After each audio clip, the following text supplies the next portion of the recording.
El título del mensaje de hoy es Un antes y un después. Un antes y un después es una frase que se utiliza a menudo para describir una situación que hasta un momento fue de una forma y luego cambia radicalmente.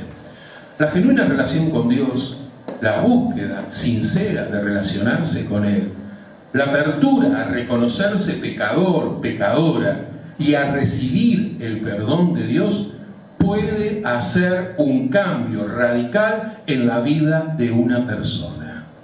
Este cambio radical implica un antes y un después. Y qué bueno es tener esta experiencia. Hay gente reacia a cambiar, que se resiste a cambiar. Y si experimentan algún cambio es en algo superficial, por arribita, y restringido a un área en particular. El antes y después que Dios propone es integral, completo, único, permanente, radical, es decir, de raíz, desde las profundidades del alma y del espíritu. El antes y después que Dios propone es integral. Un antes y un después indica el cambio que se produce en primer lugar cuando somos justificados por medio de la fe. Pablo, en Romanos capítulo 4, versículos 1 al 5, Romanos 4, 1 al 5 dijo: entonces, ¿qué diremos en el caso de nuestro antepasado Abraham? En realidad, si Abraham hubiera sido justificado por las obras, habría tenido de qué jactarse, pero no delante de Dios. Pues, ¿qué dice la Escritura? Le creyó a Abraham a Dios, y esto se le tomó en cuenta como justicia. Ahora bien, cuando alguien trabaja, no se le toma en cuenta el salario como un favor, sino como una deuda. Sin embargo, al que no trabaja, porque lo que recibe es un regalo de Dios, que cree en Él, que justifica al malvado, se le toma en cuenta como justicia. Se le toma en cuenta la fe como justicia. La justicia de Dios, la gracia de Dios, que alcanza a aquel que se ha arrepentido de sus pecados y le da el señorío a Cristo de su vida. Por otro lado, en Romanos 4, 6 al 11, continuamos leyendo, también David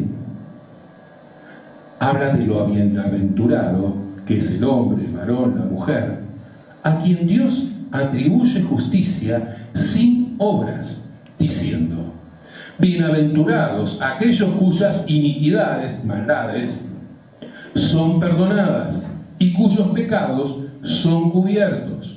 Bienaventurado el varón y la mujer, a quien el Señor no culpa de pecado. Es pues esta bienaventuranza solamente para los de la circuncisión, o también para los de la incircuncisión. Porque decimos que a Abraham le fue contada la fe por justicia. ¿Cómo pues la fe fue contada como justicia? ¿Estando en la circuncisión o en la incircuncisión? No en la circuncisión, sino en la incircuncisión. Y recibió Abraham la circuncisión como señal, como sello de la justicia de la fe que estuvo aún en la incircuncisión, para que fuese padre de todos los creyentes no circuncidados, entre ellos nosotros, a fin de que también a ellos la fe les sea contada por justicia.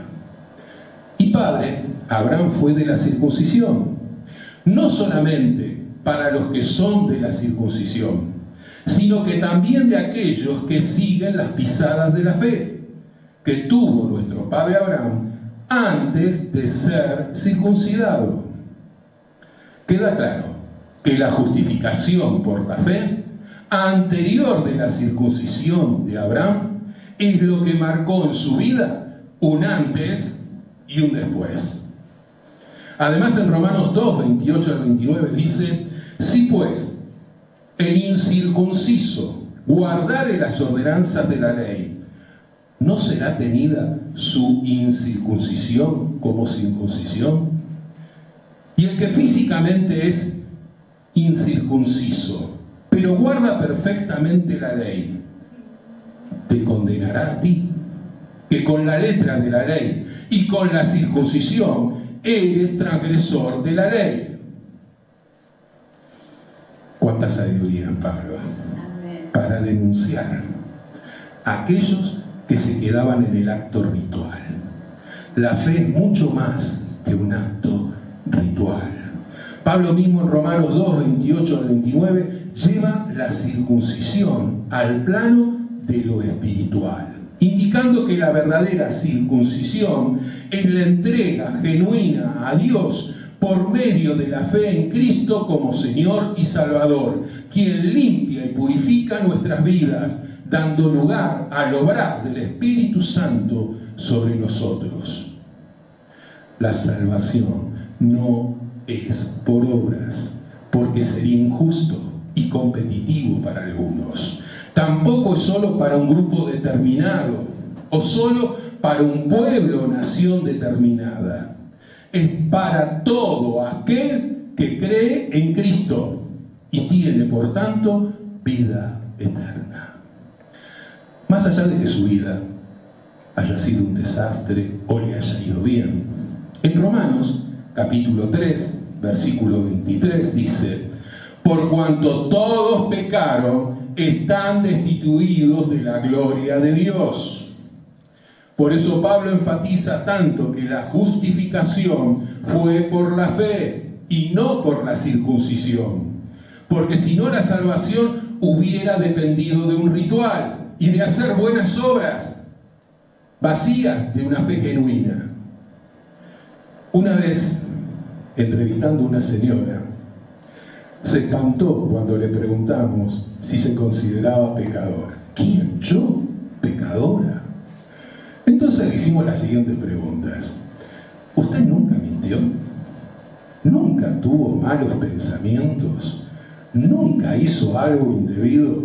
A cada pregunta había un sí por respuesta. Y de parte de Dios vino la convicción de pecado.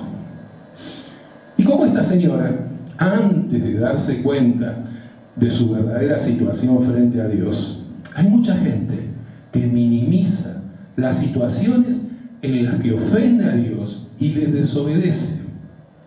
Un buen ejemplo de cómo algo pequeño puede afectar a la totalidad de algo es pensar que ocurre cuando se prepara un bizcochuelo con ingredientes de primerísima calidad, pero con un huevo en mal estado. Un solo huevo podrido estropea toda la masa. El pecado, por pequeño que sea, contamina, se extiende, se generaliza y va impregnando todas las áreas de la vida.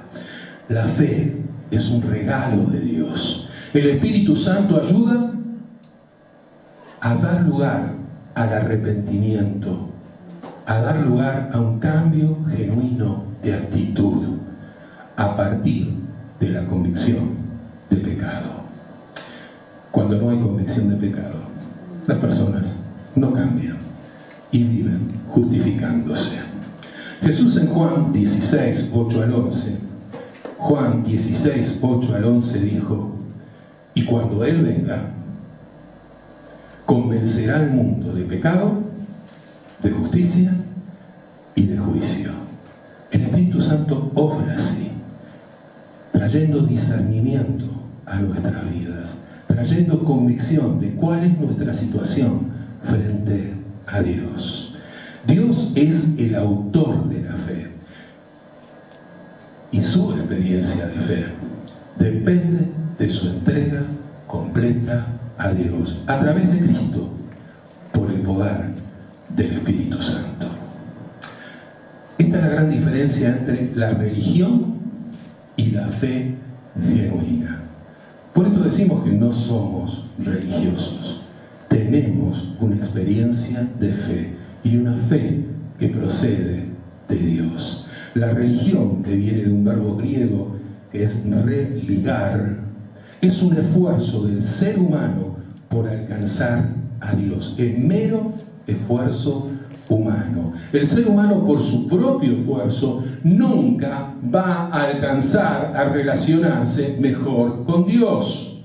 Esto provoca actos rituales, repetitivos, compulsivos y ligados al pensamiento mágico. Si hago tal cosa, va a pasar tal otra. Todo como producto del esfuerzo humano. La fe bíblica, la fe salvadora, la fe de Abraham, viene de parte de Dios y se nutre de la palabra de Dios que se encuentra en la Biblia. Porque la fe viene por el oír, y el oír por la palabra de Dios. Esta es la fe que nos traslada de las tinieblas a la luz. Es la que nos transforma de criaturas de Dios, de creación de Dios, a hijos e hijas de Dios.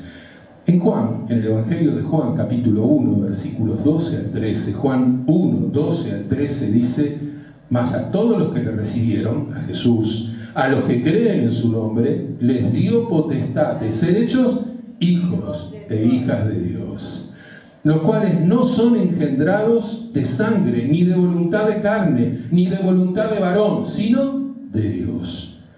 Un antes y un después indica el cambio que se produce, en segundo lugar, cuando estamos comprometidos por la fe. La fe que proviene de Dios genera compromiso. Pablo en Romanos 4:13 dijo: porque no por la ley fue dada a Abraham o a su descendencia la promesa de que sería heredero del mundo, sino por la justicia de la fe. Vuelvo a leer en Romanos 4:13. Porque no por la ley fue dada a Abraham o a su descendencia la promesa de que sería heredero del mundo, sino por la justicia de la fe. Más adelante en Romanos 4:16 al 17, Romanos 4:16 al 17 continúa diciendo: por tanto es por fe, para que sea por gracia, a fin de que la promesa sea firme para toda su descendencia, no solamente para la que es de la ley, sino también para la que es de la fe de Abraham, el cual es padre de todos nosotros. Como está escrito: te he puesto por padre de muchas gentes delante de Dios, a quien creyó, el cual da vida a los muertos y llama las cosas que no son como si fueran. Y en Romanos 4:23 al 25, Romanos 4:23 al 25 dijo: y no solamente con respecto a él se escribió que le fue contada, sino también con respecto a nosotros, a quienes ha de ser contada la fe como justicia.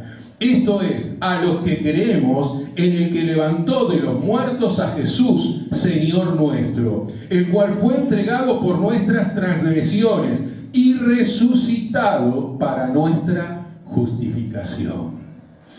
La promesa de Abraham nos alcanza a todos. Hay cristianos que parece que para evangelizar hacen de ti y empiezan a seleccionar a las personas que les parecen más permeables al evangelio. Pablo está dejando en claro que la justificación es por medio de la fe, y esta justificación está al alcance de todos, y este mensaje debe ser comunicado a todos, por todos los cristianos. Después cada uno, frente a Dios, tendrá la oportunidad de aceptar el señorío de Cristo o no.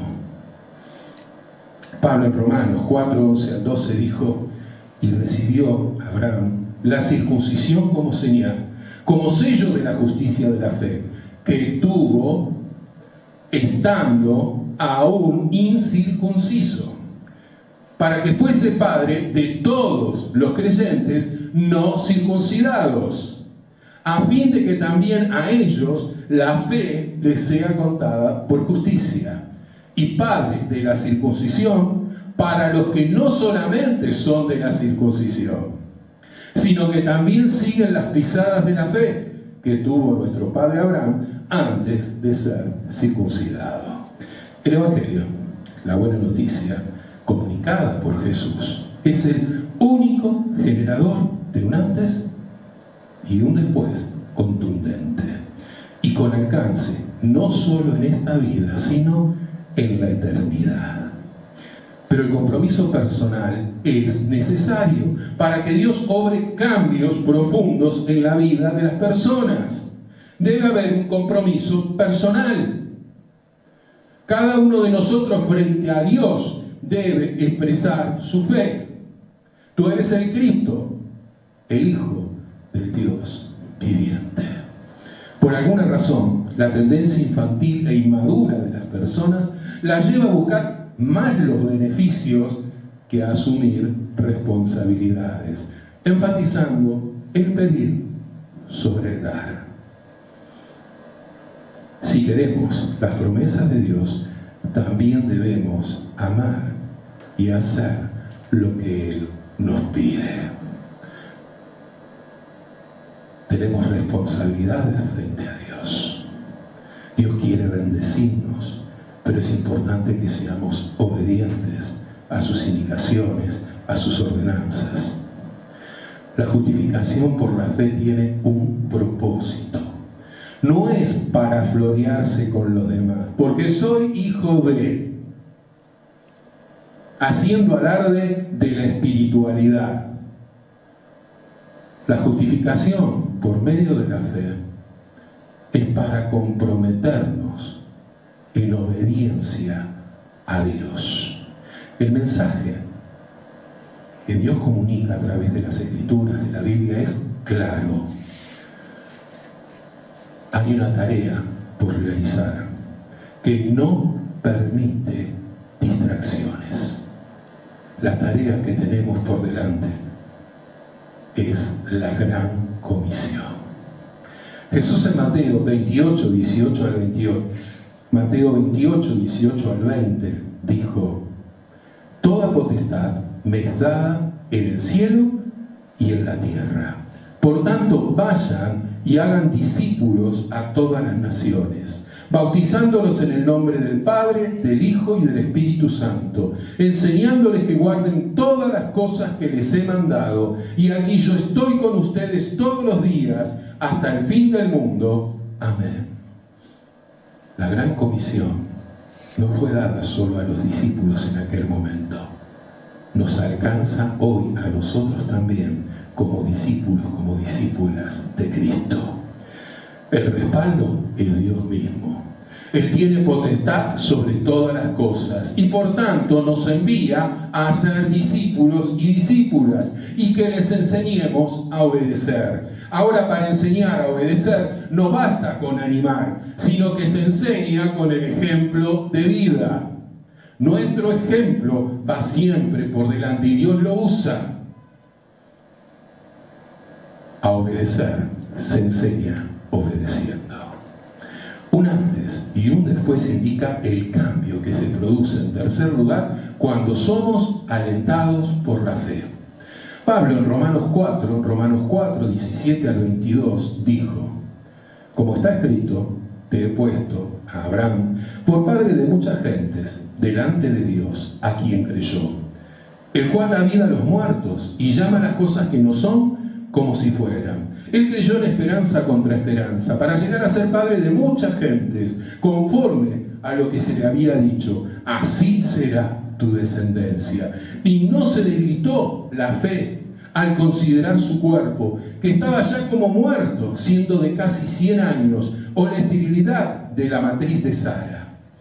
Tampoco dudó por incredulidad de la promesa de Dios, sino que se fortaleció en fe, dando gloria a Dios, plenamente convencido de que era también poderoso Dios para hacer todo lo que le había prometido, por lo cual también su fe le fue contada por justicia.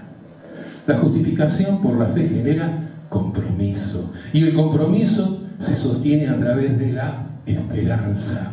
Con relación a esto, en Hebreos 11:1 dice: es pues la fe, la certeza de lo que se espera la convicción de lo que no se ve. Por eso Pablo habla de la fe de Abraham, en un Dios de poder que llama a las cosas que no son como si fueran.